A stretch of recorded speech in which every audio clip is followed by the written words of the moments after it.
Hi, I'm Noah and I'm roasting one person who passed away in every year of the 20th century. Today I'll be roasting President of Mexico, 1915 loss, and a man who left several fancy birds naked when he had that hat made, Porfirio Diaz. Diaz was a prominent general who made his name by helping his mentor, Benito Juarez, secure the leadership of the country, first in a civil war, then by repulsing the French invasion, before losing to Juarez in a presidential election and then rebelling against him.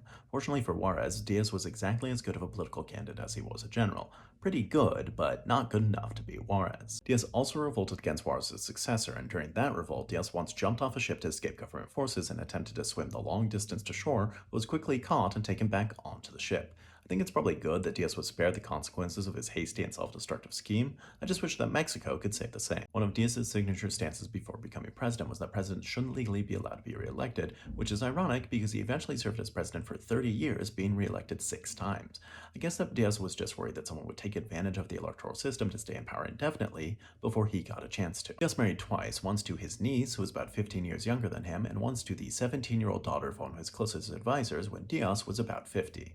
You know Diaz was a creep when his good marriage was the one where his wife could call him Uncle Husband. In 1907, Diaz sent in troops to respond to labor unrest near the town of Rio Blanco, and the troops killed 50 to 70 people in their bid to restore order. You can't argue with Diaz's results. Before, people were refusing to work because of unfair pay and conditions, and after, they were refusing to work because Diaz had had them killed. Diaz was eventually deposed by pro-democracy forces who objected to his claim that in the 1910 presidential election, where tens of thousands of votes were cast, fewer than 200 people voted for his opponent.